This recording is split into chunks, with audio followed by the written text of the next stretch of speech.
Undaunted by the driving rain, a sea of faces awaited at the Palisadoes Airport the arrival of a living legend.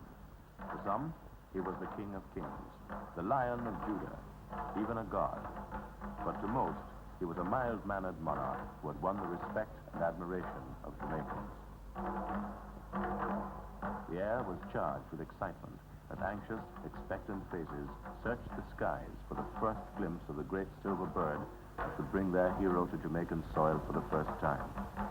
Members of a local cult, the Rastafarians, were easily distinguished by their long beards and unshorn locks, and who worshipped this figure as a deity, were present in full force.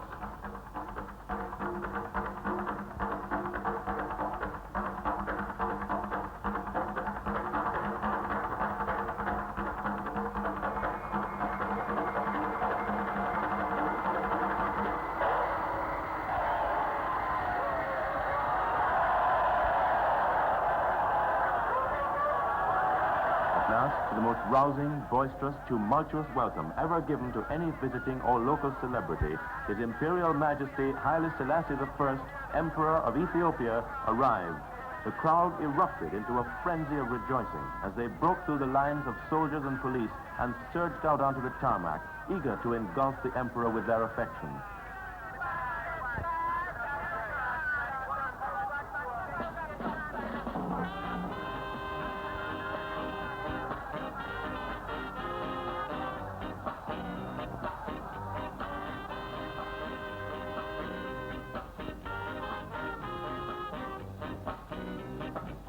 The ceremonial welcome that was planned had to be abandoned as the avalanche of men, women, and children swept away all semblance of order.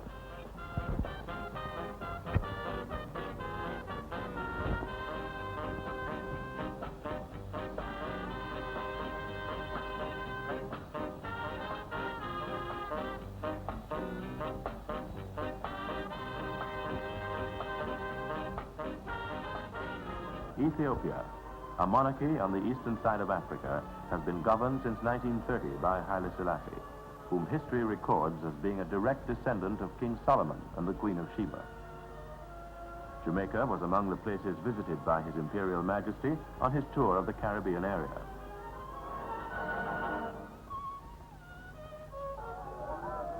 Huge crowds jostled for choice vantage points all along the route in the hope of seeing the Emperor.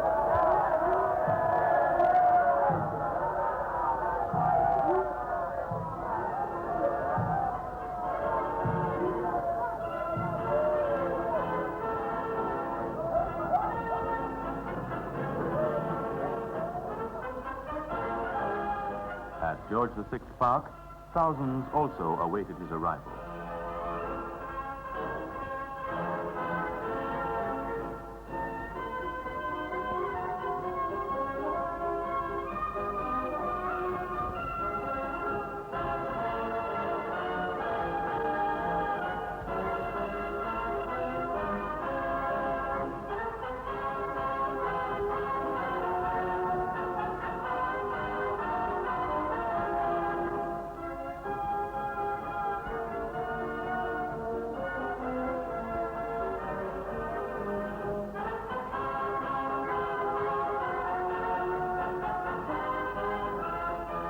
At the foot of the cenotaph, His Imperial Majesty laid a wreath in memory of Jamaicans who gave their lives in both world wars.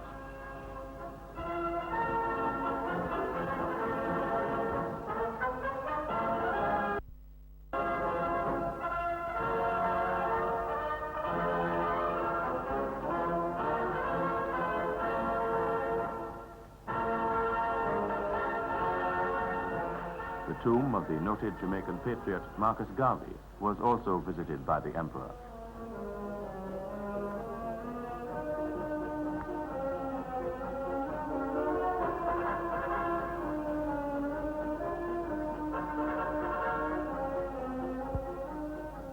The royal party next drove to Jamaica House, the official residence of the Prime Minister, the Right Honorable Sir Alexander Bustamante.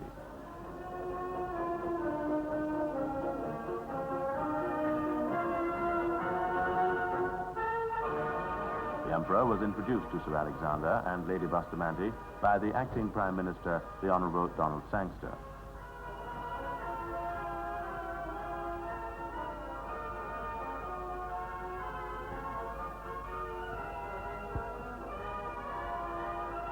The National Stadium was the scene of the civic welcome extended by the government of Jamaica to His Imperial Majesty.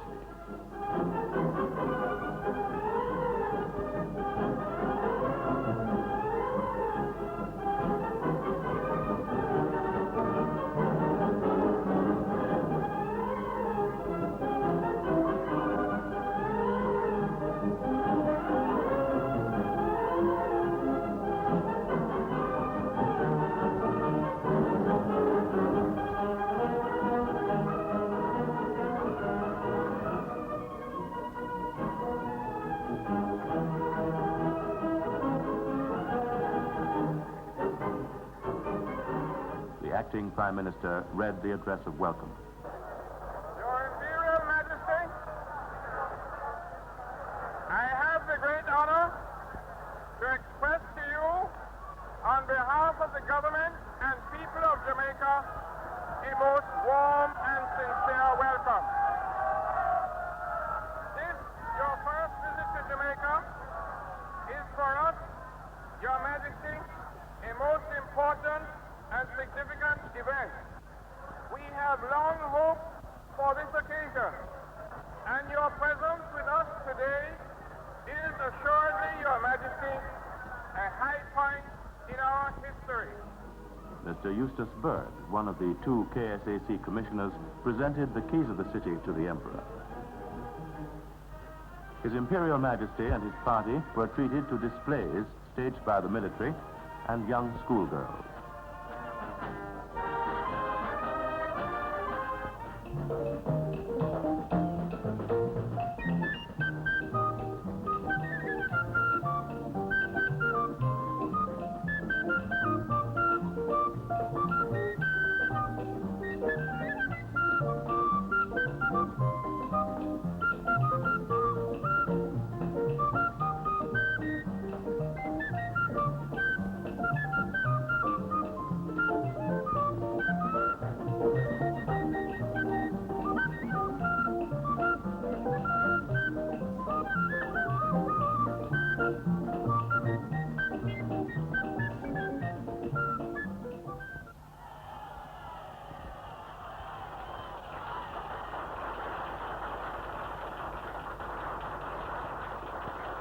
The next stop for the royal party was King's House, the official residence of His Excellency the Governor-General, Sir Clifford Campbell.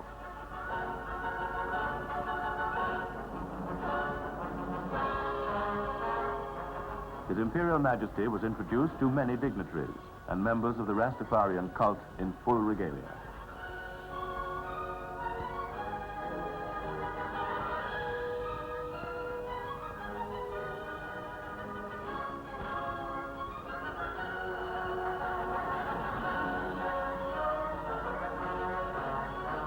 The Emperor afterwards presented gold medallions to the Rastafarians.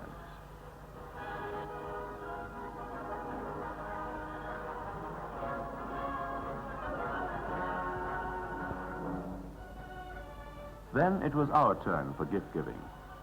At a formal reception at King's House, the government of Jamaica presented gifts to the Emperor and to his grandchildren, who accompanied him on the tour.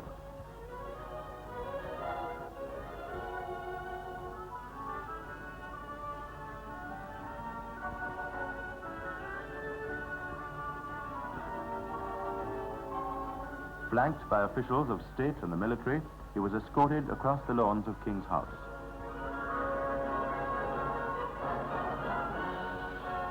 There, on a balcony, he settled back to enjoy a Jamaican concert under the stars.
sounding brass and crashing cymbals of massed bands heralded the opening of another session of Parliament at Gordon House.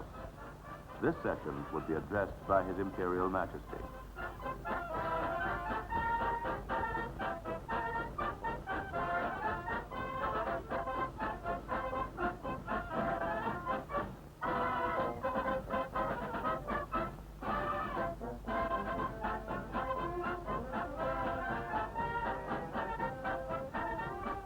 On his arrival, he was escorted to the saluting dais for the playing of the national anthems of Ethiopia and Jamaica.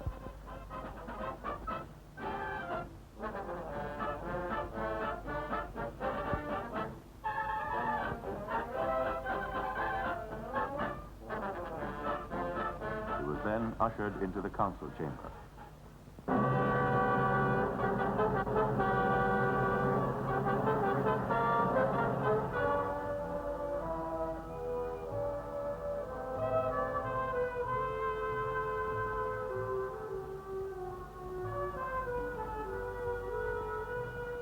The Emperor's address to the Assembly and people of Jamaica was in his native Amharic and was translated by a member of his party.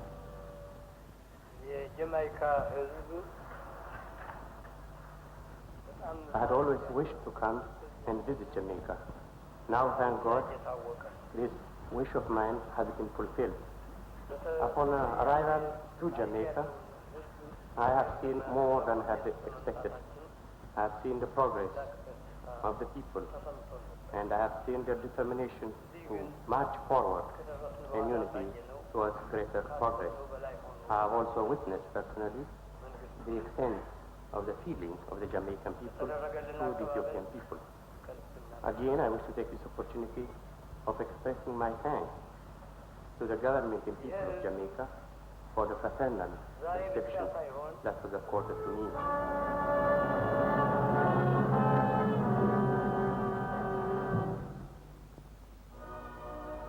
Among the academic institutions visited by His Imperial Majesty were Jamaica College, the College of Arts, Science and Technology, and Micro College.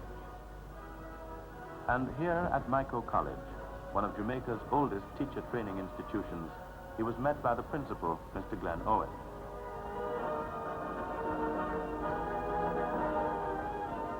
Escorted inside, he was invited to sign the visitor's book.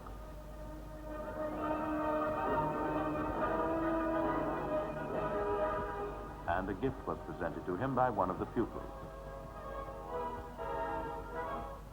The University of the West Indies is one of the institutions of which Jamaicans are justly proud.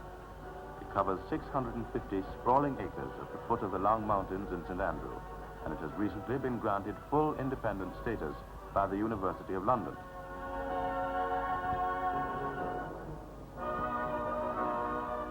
Members of the faculty, student body, and prominent citizens gathered to witness the ceremony in which the honorary degree of Doctor of Laws will be conferred on His Imperial Majesty.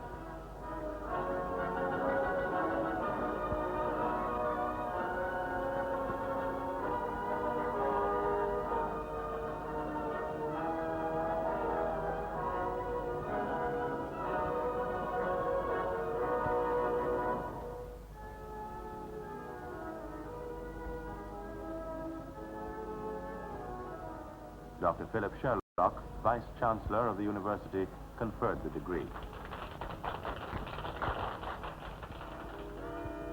The Emperor's reception for the Governor-General and people of Jamaica was held at the Sheraton Kingston Hotel.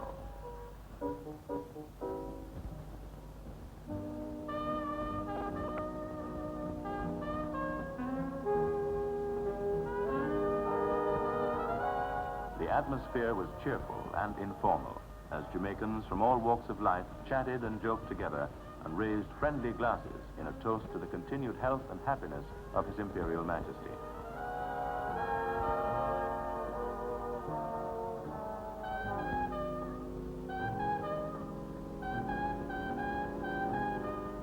As a personal gift, the Emperor entrusted to the government the funds to erect a school. At the chosen site on Payne Avenue, hundreds gathered to witness the stone-laying ceremony.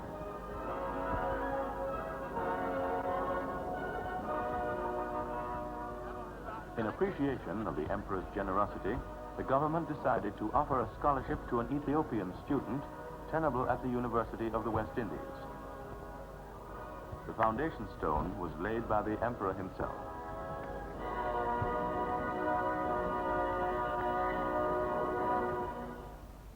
I'm the conquering Lion of the God of Judah. Chanting, placard-bearing Rastafarians swarmed all over the Kingston railway station as they awaited the arrival of the emperor.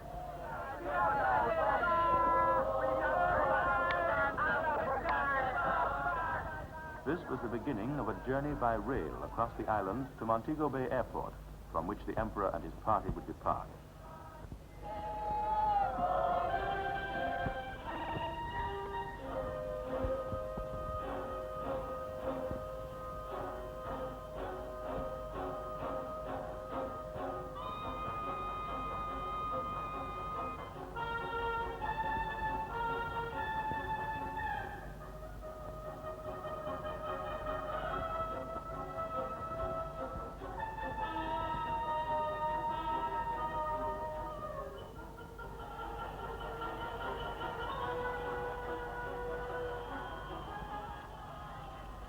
The train stopped briefly at Spanish Town, but the vast multitude, carried away by emotion and enthusiasm, broke out in a wild free-for-all in which several persons were injured.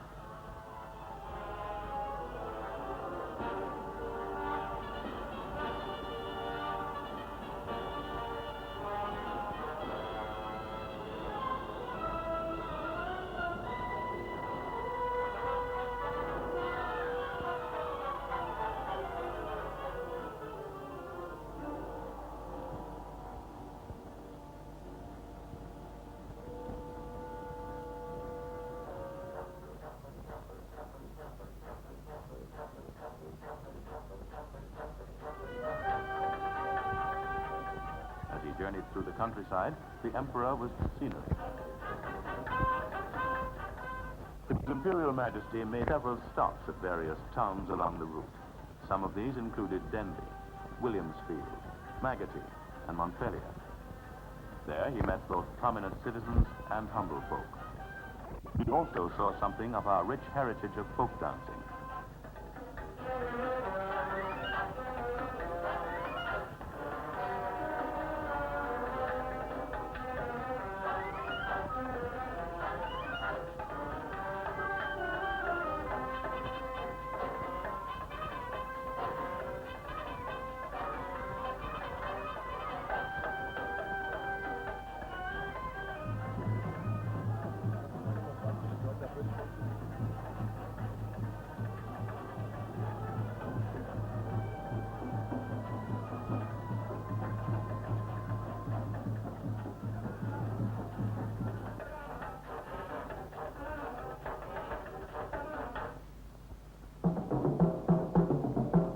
Montego Bay, the scene was almost unbelievable.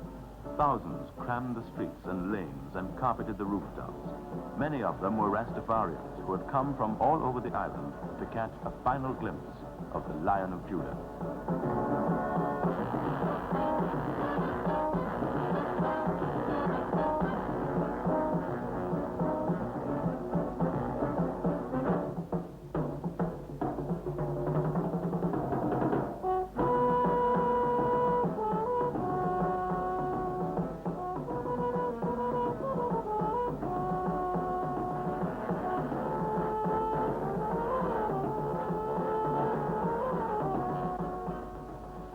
And when he was sighted, there went up a roar like the voice of 10,000 lions.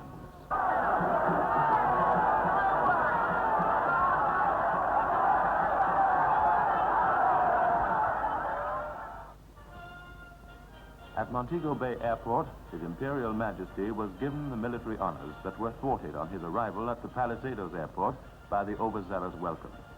Here, strong detachments of soldiers and police kept the huge crowds at bay.